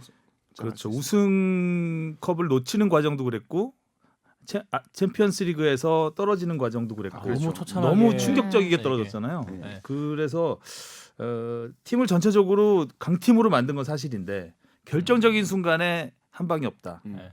사실 그런 강팀으로 만들어졌다는 것도 그냥 선수들이 좋아서 그렇다는 의견도 많기 때문에 그렇죠. 아무래도 구단의 그렇게- 지원, 전폭적인 지원이 있었고 김도훈 감독님에 대한 이 평가가 진짜 음. 이번 시즌에 따라서 많이 바뀔 것 같아요. 또 울산의 또 팬심이 또 아주 대단하잖아요. 때문에 울산도 이제 전북과의 대결 아무래도 올 시즌도 전북과 울산의 대결로 가지 않겠습니까? 그렇죠. 2강 체제. 네. 반면에 이제 상주도 좋아졌어요. 올 시즌이 이제 일부 리그에서는 영입을 마지막이긴 잘했죠. 한데 영입을 뭐 손 안 영입만 대고 꼽힌다고 뭐, 해야 되나요? 네. 기가 막혀요. 약간 또 인기 있는 선수들. 영입이 됐어요. 그냥 네. 영입 당했어요. 그러니까 이런 이야기들이 왜 인트로에 안 나오냐고. 그러니까. 이렇게 영입이 잘 되는 그러니까 전 세계에서 영입이 이렇게 잘 되는 팀이 어디 있다고. 세상에 돈 한 푼 안 쓰고 이게 그 되게 전 이 세계적으로 몇만 전 원이면- 세계적으로 진짜 특이할 국가대표팀들은 텐데. 그냥 그럼. 공짜로 모으는 팀이 어디 있어 진짜. 이게 연봉이 얼마? 아니 이게 정말 특이한 요소인데 이걸 왜 그럼요. 안 했지? 요즘 월급 아겐 얼마죠? 세일. 군인? 뭐 10만 원 모르겠어요. 넘나요 요새? 넘을 거예요. 넘을 아, 걸요? 그럼 연봉 한 100만 원은 넘겠네요 최소한. 아니 이런 재밌는 걸 왜? 아 음. 그러네. 상주 상무도 굉장히 기대가 돼요 진짜. 네. 저는 굉장히 근데 그러니까 일단 강등이 확정된 상황에서 음. 선수들이 그러니까 아. 결국에는 동기부여. 그러니까 K리그는 그렇게 기량차가 크지 않고 사실 홈의 이점도 그렇게 크지 않다라고 봤을 때 정말 마지막 하나 그러니까 누가 한 발 더 뛰냐에서 사실 승부가 나는 경우가 많은데 그런 진짜 젖먹던 힘이 갑자기 발휘되는 순간이 과연 선수들에게 이거는 의지로 할 수 있는 부분은 아니거든요. 선수 뭐 지도자의 동기부여 이런 걸로 할 수 있는 부분이 아닙니다, 사실. 그렇죠. 그래서 이미 강등이 확정된 상황에서 그게 될까? 그리고 시즌 직전에 뭐 액땜이길 바라지만 아무튼 사고가 사고도 있었죠. 있었잖아요. 교통사고도 있어서 시즌 초반 시작이 조금 걱정되는. 근데 그 부분을 잘 넘긴다면 또 괜찮을 것 같기도 하고 뭐 그렇네요. 혹시 그 10년 전에 광주에 상무가 있을 때는 뭐 비슷한 사례가 있었나요? 이렇게 막 이브리그로 강등된다든지 그때도 그랬었나요? 아니, 상주가 이브리그에서 뛴 적은 없지 않나요? 있어서 그 아. 박항서 감독님이 한번 그래서 아, 우승해서 아. 승격을 시키고 그런 적은 있죠.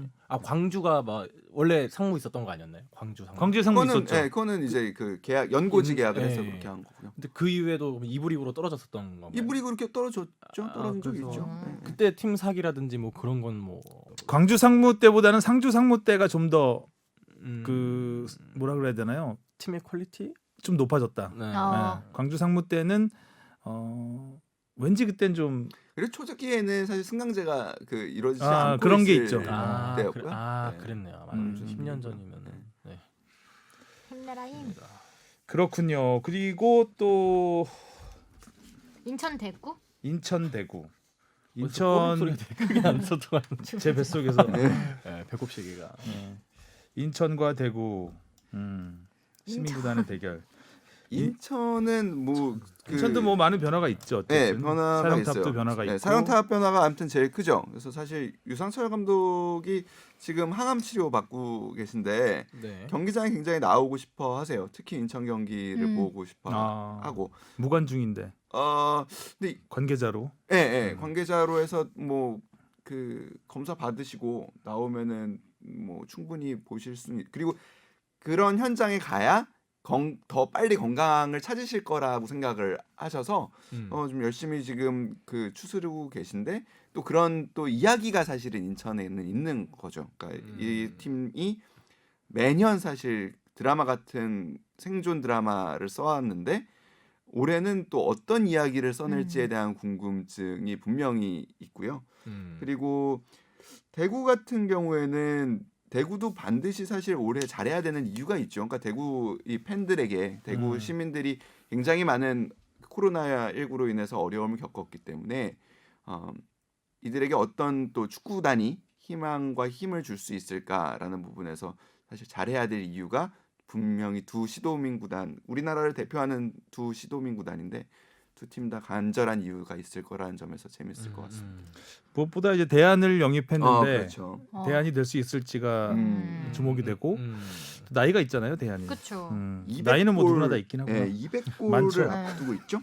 대한 선수는 만약에 하면 이동국 선수에 이어서 이제 200골을 도전할 수 있는 이기도 합니다. 또 이동국 선수 얘기 나왔으니까 80-80. 올 시즌에 누가 먼저 달성할 것이냐? 이동국과 염기훈. 이동국 선수는 지금 도움 3개가 모자라고 80-80에 염기훈 선수는 7골이 모자랍니다. 이동국 선수가 조금 더 빠를 조금 더 수도 빠를 있겠네요. 가능성이 있습니다. 이동국 선수가 지난해 도움 2개 했거든요. 지난해 도움 생각보다 많지 34경기 나와서 도움 2개 했는데 올 시즌은 경기 수도 줄고 그래서 도움 3개를 하려면 마음을 먹어야 돼요 일단. 골보다는 도움이다. 올해는 도움이다. 지금 골 욕심이 더 나지 않을까요? 지난해 당장? 9골이었죠 아마. 지난해에는 두 자릿수 끊겼죠 지난해. 네. 끊겼죠. 그래서 뭐 딱히 뭐 10년 넘게 지금 10년 정도 유지되다가 두 자릿수가 끊겼기 때문에 득점 욕심은 사실 뭐 한 골 두 골은 지금 224골이기 때문에 이것도 거의 뭐 외국 선수 아니면 외국 선수가 오래 뛰지 않으면 깨기 어려운 기록이거든요. 그래서 아무래도 이동 선수가 좀 욕심을 내보지 않을까라는 생각이 들고 염기훈 선수는 지난해 6골을 넣었습니다. 또 한 골이 부족하죠. 7골을 넣어야 되는데 올해. 근데 염기훈 선수는 지난해 경기 수가 부상이 있었죠. 부상이 있어서 많이 못 한 뛰는. 10경기 이상 못 뛰었을 거예요. 그래서 뛴 경기에 비해서는 지난해 득점력은 괜찮았다. 그래서 올 시즌에 물론 경기가 좀 줄긴 했지만 꾸준히 출전해서 골 욕심을 도움보다는 골을 넣겠다는 욕심을 한다면 염기훈 선수가 넣어줘야 돼. 그러니까요.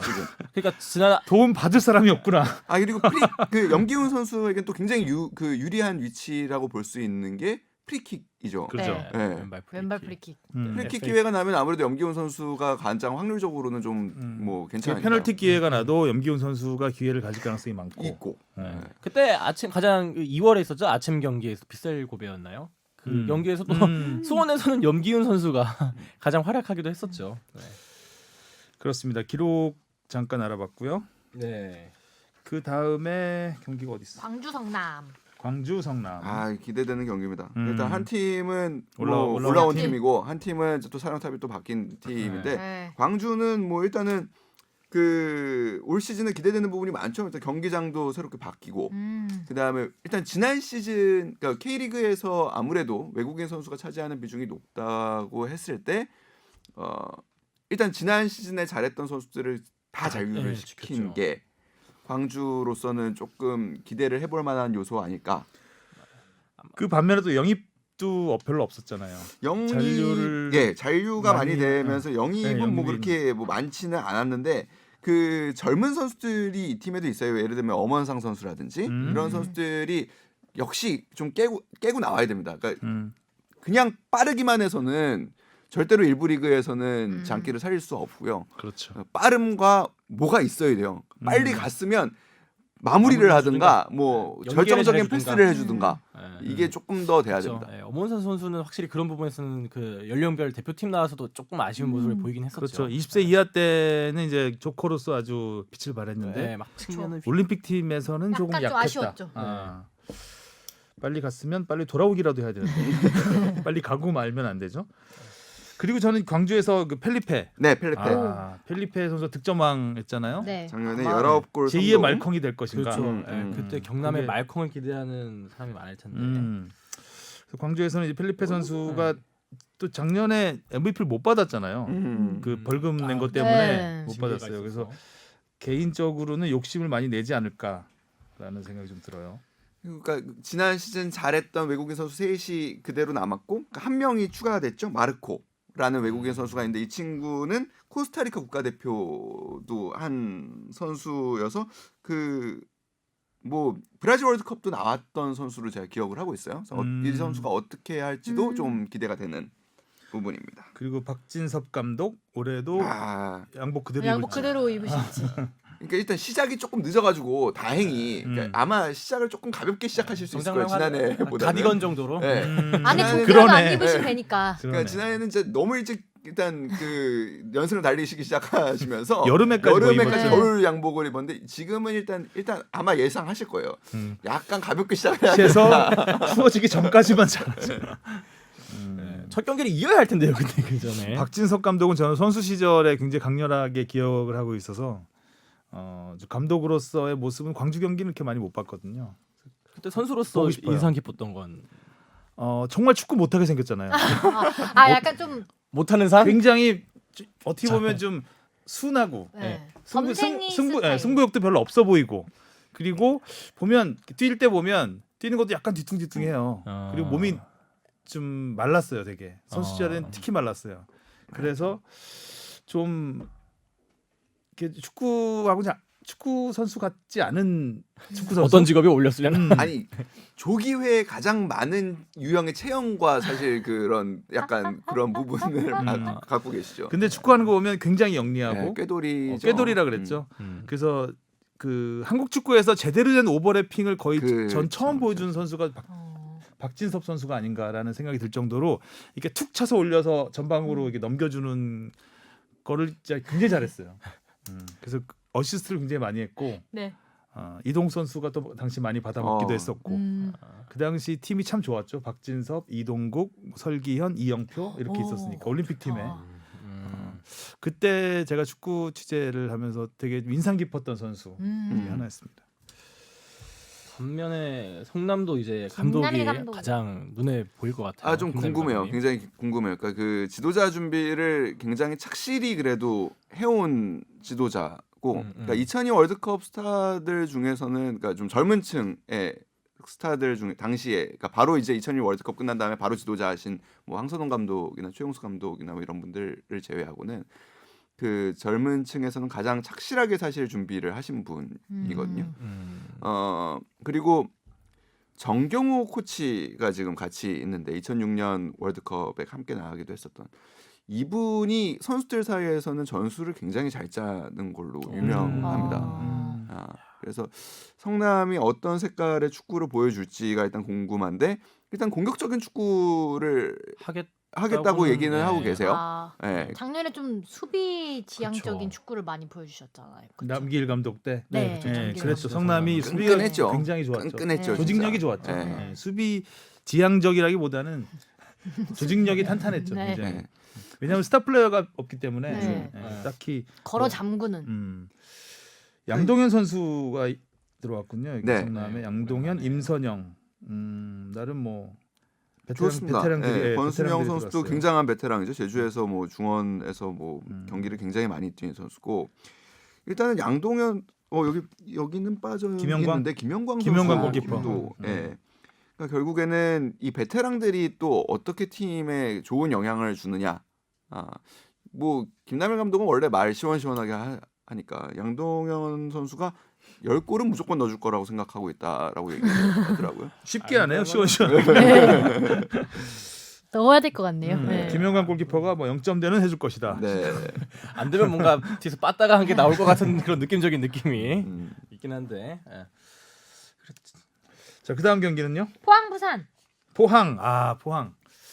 포항이 어떻게 보면 가장 드라마틱한 팀이 아니었나 지난해. 진짜 엄청 드라마틱했죠. 그죠. 진짜 막 감독 교체하고 막 김기동 감독 축덕숙덕 연결한 다음에 네. 무너지고 연승하다 또 마지막에 막 정신없이 치고 올라가서 거의 뭐 챔피언스리그 파이널 A까지 그 근처까지 극적으로 또 네. 올라가고. 그 근처까지 갔었는데 그 기세를 이어갈 그러니까요. 것인가? 예, 그게 제일 궁금하죠. 근데 완델손 떠났어요. 그러니까요. 포항하면 완델손인데. 안 됐어. 지난 시즌 가장 눈에 띄었던 크랙 중에 한 명이었는데. 네. 완델손이 떠나고 영입한 용병은 좀 어때요? 좀 알려진 선수인가요? 팔라시오스요. 팔라시오스. 안양에 있던 네. 선수. 안양에 있다가 예, 그리고 브랜던 오닐이라고 하는 이제 호주 대표팀 이제 호주 대표 이 선수도 그래서 뭐 그 중간에 저희 코로나가 막 확산되던 시기에 호주가 출국 정지를 해가지고 그때 뭐 타가트를 비롯해서 이 오닐 선수도 굉장히 사실 좀 난감할 뻔했죠. 그 이제 근데 어제 서폴드 한화의 서폴드도 호주 출신 당시에 같은 완봉승. 하는 거 보니까 별 문제 없나 보다. 네, 그런 생각도 좀 들고. 외국인 선수가 1588 조합. 네. 일류첸코, 오닐 팔라시오스, 팔로세비치 이렇게 뭐 불리고 있더라고요. 그러니까 1588이면은 대리운전인가요? 이사인가요? 대리운전 생각나네요. 1588 대리운전이겠죠. 우승으로 가는 대리운전. 네. 지난 시즌 그래도 일류첸코 선수랑 팔로세비치 선수가 조금 뒤늦게 뭐 잘했죠. 합류한 선수도 있긴 잘했어요. 했었는데 잘해줬고 또 일류첸코 선수는 또 생각보다 이 팀에 되게 사기를 올려주는 선수라고 하더라고요. 이렇게 뭐 겉보기에는 좀 사기 플레이- 캐릭터구나. 사기 캐릭터. 네. 진정한 사이케. 네. 겉보기에는 좀 무덤덤한 스타일일 것 같긴 한데 이렇게 파이팅 넘치는 스타일을 하더라고요. 그래서 그 김기동 감독님을 잘 보자 하면서 팀의 사기를 많이 올려주고 있는 사기캐라고 하더라고요. 또 김기동 감독님이 딱 부임하고 나서 포항이 또 한번 상승세를 탔기 때문에 진정한 기동 축구를 한번 이번 시즌에 기대도 되지 않을까. 기대돼요. 네. 리액션도 기대되네요. 감독님의 그렇죠. 기동 감독님. 격렬한 리액션. 그리고 부산. 1부 리그로 부산이요? 복귀한 부산. 부산.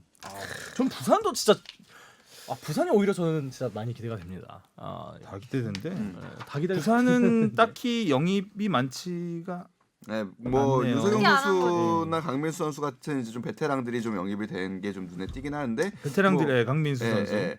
근데 뭐 부산 역시 사실은 지난 시즌에 보면은 경기력이 굉장히 좋았고 부산은 사실 그리고 또 고라인들이 좀 기대가 되죠. 그 이동준 이정엽? 선수. 이동준. 네. 이동준 선수와 또 그 고등학교부터 중학교부터 같이 했다고 했나? 그 김진규 선수. 이 선수들이 또 올림픽 팀에서도 같이 하는 팀 선수들이고 지난 시즌 부산에서도 좋은 활약을 보여줬기 때문에 그리고 팬들이 많아요. 이번에는 또 나이키의 또 메인 진짜요? 모델로 그 이동준 선수는 또 나왔었죠. 그래서 이번 대표팀 유니폼 같은 거 이렇게 발표할 때 부산은 또 나오게 팬이 되는데. 많아가지고. 네. 맞죠. 유독 많은 아이가. 네. 가야죠. 소녀 팬들이 많은 팀이니까. 저는 구단주가 회장님이니까 축구협 회장님이니까 아무래도 일부 리그 올라왔으면 엄청난 그 투자 지금 비행기 때문에 정신없으셔가지고 그렇죠. 비행기를 잡아야 되느냐 내보내야 되느냐 그런가요? 그래서 좀 생각보다는 투자를 좀 덜한 것 같다. 저는 영입에서도 딱히 굵직굵직한 선수는 보이지 않는 것 같은. 네. 생각보다는 좀 준비가 덜 투자가 좀 덜 되지 않았나 이런 우려가 좀 남습니다. 호물로가 잘해야죠. 호물로가 되게 재밌는 캐릭터잖아요. 그렇죠. 마지막 그 승강 플레이오프에서 막 아주 이렇게 재밌게. 사이다. 네, 그거는 아주 재밌는 캐릭터여서 보여줘야죠. 부산 사나이가 호물로가 진짜 부산 사나이라는 거를. 한국인이라고 생각하니까 한국어 스스로. 패치 완전 끝나버린. 부산 돼지국밥 먹으러 가야 될 것 같아요. 맛있겠다. 그리고 일요일 가장 마지막에 경기를 하는 강원과 서울. 제일 감춘 부 감독입니다. 아유. 진짜 지략가들의 대결 다 봐요. 음. 근데 지난 시즌에도 그 서울과 강원이 붙으면 항상 재밌는 경기를 강원이 연출했고 서울을 많이 잡았죠. 그리고 또 명수범. 지난 시즌은 가장 명확한 팀 컬러를 보여준 팀들이 아니었나. 그렇죠. 서울은 굉장히 3백. 미묘해요. 그러니까 제가 볼 때는 그 아까도 얘기했지만 강원 김병수 감독도 그렇고 서울 최용수 감독도 그렇고 굉장히 미묘한 뭔가가 있어요. 그 두 분이 그러니까 라이벌 경쟁 의식이. 그 활동하던 시기도 비슷했고 또 김병수 감독은 고대 출신이고 최용수 감독도 연대 출신이고 뭐 이런 또 그 라이벌 심리도 있고 그래서 지난해 보면 김병수 감독은 진짜 서울과의 경기는 무조건 잡겠다라는 생각으로 나가요. 그러니까 리그 전체를 보기보다 내가 오늘 이 경기 잡는다. 서울만 잡는다. 일단 이거 서울만 잡는다. 팬다. 눈에 보이지 않는 더비가 있었네. 한 놈만 팬다. 그래서 이번에 보면 팀 간 연습 경기가 허용된 경춘 더비. 다음에 사실은 제일 먼저 팀 간 연습 경기를 한 팀이 강원이에요. 안 알렸어요. 그 인천이 수요일로 기억을 하는데 아무튼 수요일에 그때 그 연습 경기를 했잖아요. 수원 FC하고 네. 팀 간 연습 경기. 네. 그게 우리가 처음이라고 알고 있는데 그 전에 했구나. 그 있었어요? 전날 했어요. 그 전날 했어요. 스트레스기처럼 그냥. 야, 그 꼭꼭 숨어서 풀리자마자 바로 춘천 FC 그 잡아다가 했어요. 그러니까 목덜미를 잡아다가 딱 걸렸다 요놈. 빨리 와. 한판 하자. 전 최용수 감독이 약간 계속 지금 꽁꽁 그 정보들을 싸매고 정보 통제를 하고 그런 것도 첫 경기 때문이라고 봐요. 저는. 그러네요, 진짜. 네. 강원과의 저렇게 대결. 또 어떻게 숨기는데 이렇게 짰지, 우리가 또 경기를? 보여줄 수는 없지. AI가 AI. 강원한테는 맞을 수 없다. 또 이렇게 하는 거구나. 거기다 원정 경기이기도 하고, 그러니까 그 서울 같은 경우에는 또 재밌는 그거 중에 하나가 4년 주기설이라고 네. 해가지고 그 몇 년 안 됐잖아요. 근데 4년 주기설. 3번 정도 있었던 것 같아요. 두 번. 번밖에 그러니까 2012년에 최용수 감독이 처음 부임하고 이제 그해 우승을 하고 했고 16년에 하고 그다음에 16년 황선홍 감독 10년이다. 와서 아이고 이제. 08년도 준우승까지 치는 사람도 있긴 하더라고요. 08년 준우승 사실 너무 아쉽죠. 네. 예, 그거는 근데 K리그 아무튼 역사에 길이 남을 사실 챔피언 결정전이었는데 서울과 수원의 그 눈 오는 날의 혈투 2차전. 근데 아무튼 간에 서울 입장에서는 팀에 큰 변화가 있지는 않지만 영입이 그 최용수 감독이 원하는 포지션에서 원하는 선수들이 좀 이루어졌다. 기성용은 원하지 않았지만 그렇게 얘기를 김진야, 해버려야 되나? 어떻게 해야 되나? 아이, 참. 네. 김진야, 한창희, 한승규도 아드리아노, 있고. 어린 한승규. 선수들로. 아드리아노는 다시 데려온 거죠. 그렇죠. 음.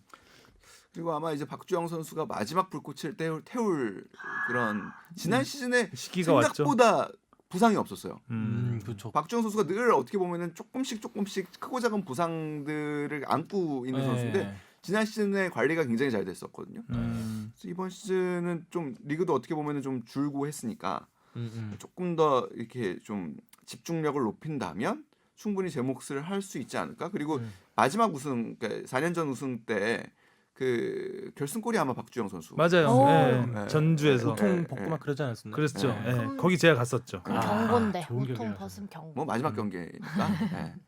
그래서 그런 점에서 올 시즌에도 이 강원 서울이 어떻게 그 대결을 할지는 굉장히 기대가 되는 부분. 개인적으로 서울은 가장 강력한 다크호스가 될 거라고 좀 생각은 합니다. 그렇죠. 그러니까 예. 문제는 그거예요. 그러니까 서울은 최용수 감독의 지도력도 있고 선수 장악 능력도 출중하고 선수단 구성도 괜찮은데 결국에는 이 플랜 A만 갖고 시즌 전체를 갈 수가 없거든요. 그러기에는 여전히 조금 예를 들어서 네. 주축 선수들이 몇 명이 이가 이탈이 빠졌을 때 된다면은, 버틸 수 있나? 그러니까 지난 네. 시즌에도 보면은 중반까지 3강 체제를 사실 그렇죠. 이루다가 1위도 뭐 오랫동안 했었고 앞선에서 선수 하나 부상당하고 조용 선수 당하고 뭐 이렇게 되면서 사실 그냥 쭉 밀렸거든요. 네. 강원은 스쿼드가 많이 바뀌었네요. 아유 강원은 뭐 17명이 바뀌었군요. 예, 전에 뭐 18명이 바뀌었네요. 하성룡 기자도 얘기했지만, 그러니까 이거는 진짜 약간 그 뭐 그리고 박진영 작가도 그때 얘기했잖아요. 외인 구단 찾아 들어가는 듯한 느낌이라고. 음. 그 김병수 감독의 병수보를 함께 하고 싶어서 사실 모이는 선수들이 그 대학 시절에 함께했던 선수들 뭐 이런 선수들이 있기 때문에 과연 이름 근데 저는 좀 김병수 감독한테 미디어적으로 좀 아쉬운 부분은 그거예요. 병수보를 좀 정의를 해서 설명을 해줬으면 좋겠어요. 그거는 저는 그게 프로팀 지도자로서의 어떻게 보면 능력이라고도 생각해요. 그러니까 병수볼이 뭐냐고 물어보면은 그러니까 김병수 감독은 경기 봤는데 뭐 물어보냐. 근데 병수볼을 김병수 감독이 한 얘기인가요? 아 그런 건 아니죠. 그러니까 언론이 갖다 붙였으면 언론이 정리를 해야지. 아니 그러니까 이게 그러니까 김병수 감독의 축구를 좀 정의를 해줬으면 내가 추구하는 축구는 어떤 거고 그러니까 이런 나는 축구를 추구하고 뭐 조금 너무 현학적이에요. 공이. 그것조차 전력 노출이라고 생각하시는 건가? 그런 거는 아닌 것 같고 네. 그러니까 그렇게 그러니까 미디어 프렌들리하시는 않으세요. 사실 축구라는 건 좀 경기 샤이하다고 샤이보이? 그러지 않았나요 그때? 김병수 감독 축구만 생각하고 그렇죠. 축구만 좀 잠옷 입고 생각하시고. 나오시고. 네. 수면 바지. 되게 극 노출을 꺼려하셨어요. 멀리서만 이렇게 하시고 노출거리 하시는데 네. 수면 바지를 입고 네. 그런 건 미디어 프렌들리한 것 같은데. 그냥 아니 그게 그 분명히 촬영이라고 생각 안 하시고 아예 선수들한테는 모르셨구나. 친근하신데 그러니까 김병수 감독이 얘기하는 이야기 중에 하나 가장 큰 핵심 중에 하나가 공 소유가 아닌 공유라는 개념이거든요. 공은 소유하는 게 아니라 공유하는 것이다. 공유하는 경제네. 것이다. 요즘 공유 경제 참 힘든데 코로나 시대 공물 소유해야죠. 경제. 공유 축구. 공유가 하는 축구인가? 네. 아, 도깨비? 도깨비 축구. 그 김은숙 드라마가 좀 잘 돼야 되는데. 산으로 가자. 아유 더킹 이거 어떡하나.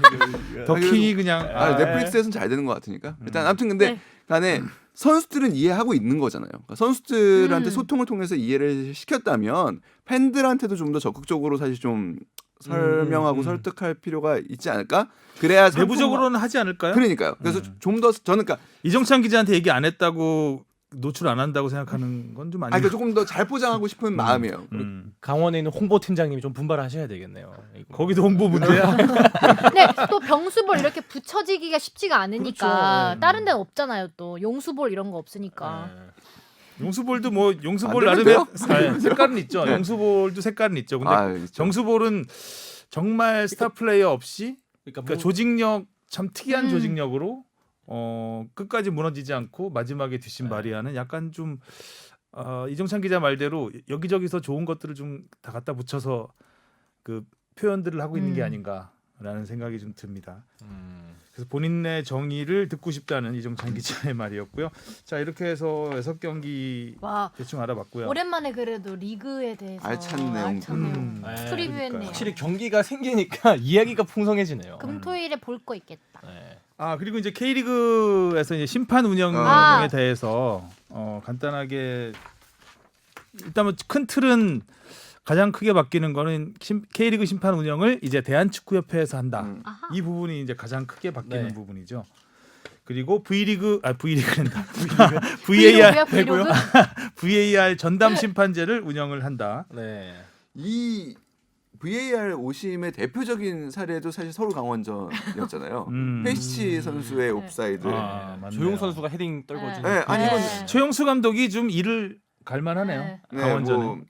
두 분 다, 그쵸. 두 분 다 아무튼 이 경기에 VAR? 대해서는. 그래서 아무튼 이번에는 이제 VAR을 전담제로 일단은 가동을 하겠다라는 거니까. 그래서 아무튼 목표는 지난해 VAR 가동을 하고도 오심을 한 게 16건 정도 나왔다고. 네. 맞아요. 생각보다 네. 많더라고요. 많더라고요. 진짜. 네. 이거를 절반으로 줄이겠다. 이게 목표입니다. 왜 이제 얘기하는 거지 이거를?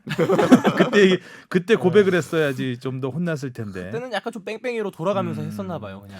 저는 잘 몰랐던 거 중에 바뀐 건 말씀드리면 네. 일주일 전에 심판을 배정했었는데 아니죠. 해야 이제 된다고. 네. 하루나 이틀 전에 심판을 배정했었는데 이제 일주일 전에 배정을 한다. 근데 하루 이틀 전에 통보해도 돼요? 그러니까 근데 이게 이제 미리 알려지면 네. 구단에서 작업이 들어가요. 작업이 들어갈 아 수 있다라는 진짜요? 이제 의심 짝, 의심. 짝. 네. 그래서 구단에서 이제 서비스를 할 수가 있잖아요 심판들한테 그런 그 기간을 없애겠다는 거죠. 그럼 심판 입장에서 나 내일 휴무였는데 갑자기 일 생기는 아니 거예요? 그렇지는 않죠. 그렇진 않죠. 네. 출근하는 날이긴 한데 아. 어디로 갈지 어디로 갈지는 모르는. 모르는 몰랐네. 그런 거죠. 그리고 또 거점 숙소제를 폐지한다고 했는데 이것도 마찬가지로 그 심판에게 약치는 걸 막기 위해서 하기 위해서. 진짜. 그러니까 울산과 서울에서 경기를 하면 서울에 있지 않고 인천쯤에 있는 거죠.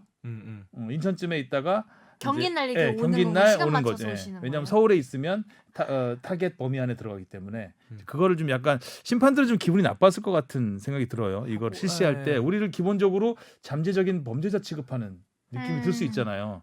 그거 물론 피곤하시겠다. 물론 이제 그 범죄를 막기 위해서 한 거긴 하지만 이런 거는 좀 심판들 입장에서는 고충이 많아요. 우리 심판들이 그랬을 것 사실 같아요. 좀 저는 고충이 많은데 이 정도는 몰랐는데 오, 저도 참- 그래서 어찌됐든 이게 노력들을 하는 거죠. 실효성이 크지 않다. K리그에서 축구협회에서 판단을 하고 이번에 이제 이거를 바꾸기로 했다는 그 내용이 저는 가장 눈에 띄었던 것 같습니다. 네. 그리고 이제부터는 심판이 경기 후에 자기 평가 보고서 오, 나는 뭐 어땠다 이렇게 스스로 자소서 아니고 자평소서를 오늘 나는 경기 오늘 어땠다? 날씨 흐림. 저는 오늘 사실 이거 북조선에서 많이 하는 약간 건데. 좀 이거는 실효성이 있을까 싶어요. 이거는 심판들 스트레스 받겠다. 심판 인민들 앞에 나와가지고 자기 반성하는 맞습니다. 거 아닙니까? 사실상. 고래성사. 그리고 이제 논란이 되는 판정 이슈가 발생하면 심판위원회가 직접 브리핑을 올해부터 하기로 했답니다. 그러니까 은근슬쩍 그 징계만 하고 넘어가는 징계만 하거나 아니면 징계를 안 하고 넘어가는 이런 거는 없애고 팬들의 궁금증을 풀어주기 위해서 왜 이 판정이 잘 됐고 잘못됐는지에 대해 설명을 해주겠다. 이건 아주 잘한 그 시스템 같습니다. 네. 자, 이 정도로 K리그는 정리를 하고 해외 축구로 넘어가 보겠습니다. 유럽 리그가 희비가 갈리고 있어요. 일단 기지개를 펴냐 못 펴냐. 그러니까 기지개를 좁자냐, 펴냐 접냐. 좁자, 막 이러냐.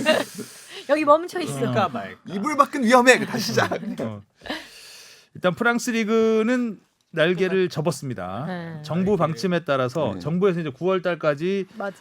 스포츠 행사, 큰 행사 대형 뭐 이벤트 네. 자체는 다 하지 마라. 해서 와 9월. 프랑스 리그가 5대 빅리그 최초로 이제 프랑스도 빅리그에 이제 끼워주는 시대이기 때문에 5대 빅리그 최초로 시즌을 접었습니다. 네. 팀당 총 38경기 중에서 10경기 내지 11경기 정도 남은 상황이었는데요. 경기당 평균 승점으로 최종 순위를 결정했습니다. 오. 나름 이제 뭐 합리적인 그나마 최악의 상황은 피해 보자는 것 같았는데 순위에는 큰 변동은 없어요. 평균 승점을 해도. 승점이요? 네. 그러니까 경기당 평균 승점. 그러니까 어떤 개념이에요? 경기를 왜냐면 많이 한 팀이 있고 한 경기 적게 한 팀이 경기 수가 있으니까 달라요. 수가 다른 평균, 네. 평균. 평균을 내서 아. 그래서 뭐 파리 생제르맹이 그렇구나. 승점 12점 차 선두였기 때문에 무난하게 우승을 차지했고요. 챔피언에 올랐고 이제 2위 마르세유, 3위 렌까지 챔피언스리그 진출. 그다음 4위 릴이 유로파리그 출전. 근데 이제 여기까지는 다 괜찮은데 네. 좀 억울할 수 있는 것이 좀 억울하죠. 19위 아미엔과 20위 툴루즈가 틀출될 수밖에 없는 상황이 됐습니다. 강등이 확정됐어요. 툴루즈는 조금 덜 툴툴대도 되는데 아미행이 좀 진짜 무슨 일이 벌어질지 아미행 열차를 타고 아무도 알 수 없는 아미행 상황인데 좀 일단 강등은 좀 억울할 수 있지 않을까. 네. 왜냐하면 일단 다 해야 되는데 네. 좀 그런 부분이 있고 반면에 이제 독일 분데스리가는 15일에 재개를 하죠. 네. 지금 독일은 뭐 또 유력한데 그 오늘 6일이죠. 그러니까 네. 현지 시간 6일에 이제 아마 확정이 될 거고요. 6일. 메르켈 총리가 일단 15일 재개하는 걸로 뭐 어느 정도 합의가 된 걸로 얘기를 해서 근데 저희 방송이 나갈 때쯤이면은 결정이 결국 되겠지만 결정이 될 일단 것 분데스리가는 재개하는 쪽으로 가장 빨리 재개하는 쪽으로 근데 여러 팀에서 감염자가 확인됐대요. 아 그거는 전수 하기 전에 네, 그러니까 1,700명 전 정도 선수를 거의 아. 케이스 스터디를 그러니까 케이스 이제 우리도 했잖아요. 우리도 전 아. 선수를 했는데 여기는 전 선수는 아니었던 것 같아요. 1,700 1,700몇 1,700 명 거의 전 명 선수 뭐, 아닐까요 그러면? 네, 선수하고 아무튼 관계자들을 지금 했는데 확진자가 한 10명 정도가 나왔다. 네. 그죠? 그래서 일단은 이 선수들은 자가격리를 했고 뭐 팀 뭐 합숙하고 있던 상황이 아니었기 때문에 미리 이제 이거에 대비해서 한 거죠. 하기 전에. 그러니까 지금 그 경기 재개로 가는 단계들이 있어요. 그러니까 일단은 제일 먼저는 훈련장 오픈이고요. 훈련장 오픈 다음이 훈련장에서 개인 훈련 허용. 그다음이 그룹 훈련 허용. 그다음이 팀 훈련 훈련. 허용. 그런 단계를 밟고 있는데 지금 독일은 어디에 와 있냐면 팀 훈련까지 와 있습니다. 많이 그러니까 와 이제 있네요. 다 온 거예요. 그러니까 네. 이제 여기서 이제 경기를 어떤 식으로 어떻게 치를 거냐. 무관중이라는 거는 거의 다 기정 그 사실로 이제 깔고 가는 거고요. 이제 여기서 뭐 예를 들면은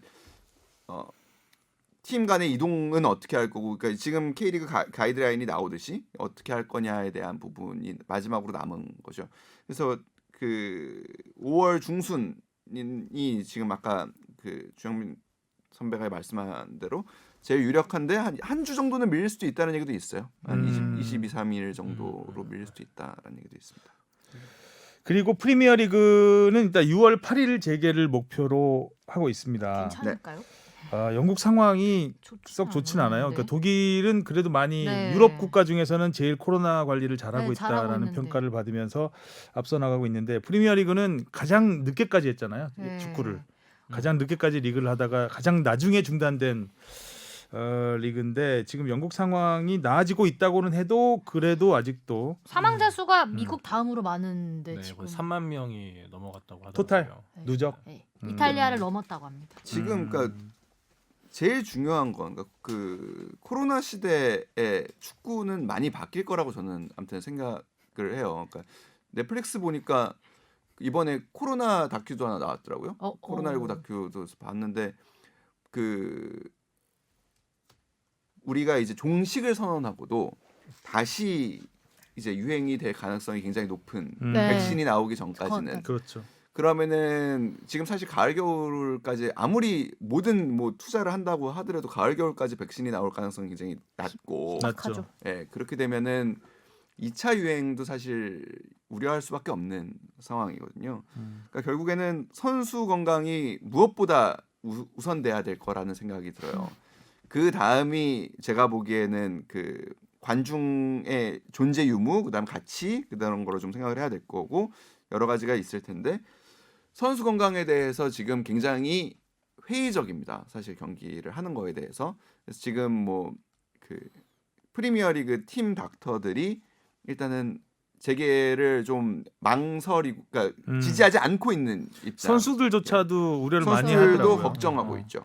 그러니까 선수들도 왜냐면 내가 걸리면 나로 인해서 가족, 그다음에 뭐 동료가 다 같이 위험해지는 거고 그 사회적 거리두기를 하는 이유가 결국에는 그런 감염을 그러니까 확산을 막기 위해서인데 축구장이라는 환경이 확산을 막을 수 있는 환경은 아니라는 아니죠. 거죠. 네. 그러니까 그렇기 때문에 많이들 걱정을 하고 두려워하는 거고 그동안의 노력들이 다시 물거품이 될 수 있기 때문에 하는 거긴 한데 일단 경제적인 타격을 우려를 안 할 수가 없을 거예요. 팀마다. 그래서 결국에는 지금 영국은 어느 단계에 와 있냐면 훈련장을 오픈을 했고요. 개인 훈련을 하고 있는 상황입니다. 그래서 지난번에 BBC가 이제 헬기를 띄워가지고 아스날 훈련장을 한번 취재를 했는데 정말 넓은 훈련장. 거기는 이제 면도 뭐 여러 개 10개 막 이렇게 있잖아요. 한 명이 뛰고 있습니다. 그러니까 한 명이 한 명. 1인 1피치라고 그랬잖아요. 그때 내가. 한 명이 뛰고 있습니다. 공 한번 차면 주로 그 하기 공도 힘들겠네요. 그 선수별로 따로따로 분별해서 섞이지 않게.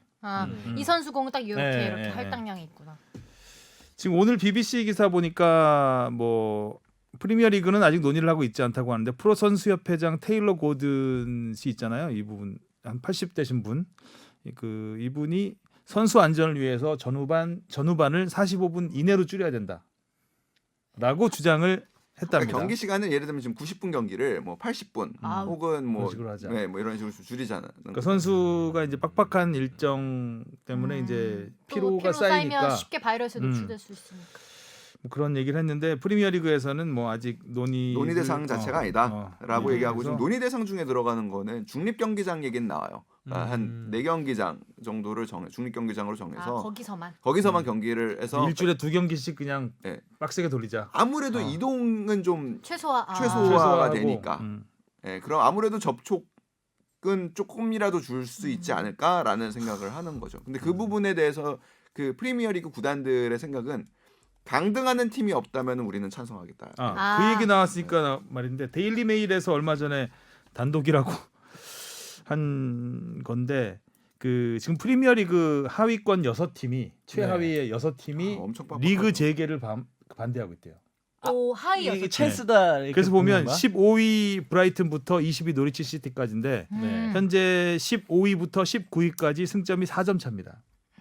빡빡하다. 네, 그러니까 자칫 재개했다가 강등권으로 내려갈 수도 있는 것이고 뭐 그런 상황이라는 거죠. 그래서 그 재개 조건으로 강등 팀이 없는 걸 조건으로 내걸리고 있대요. 6개 팀에서 약속했을 수도 있겠다. 이게 데일리 메일 기사입니다. 네. 확실치 않아요. 근데 그러니까 그럴 수밖에 없어요. 그러니까 이게 그 경기를 하냐 마냐도 갖고도 지금 사실 중계권료를 갖고 어마어마한 그러니까. 경제적인 이것이 단지 그 있지만 경제적인 손실을 줄이기 위해서 강행하는 거라면 우리도 우리는 강등이 되면 더 큰 손실이 벌어지는 아. 어마어마하다는 거죠. 어.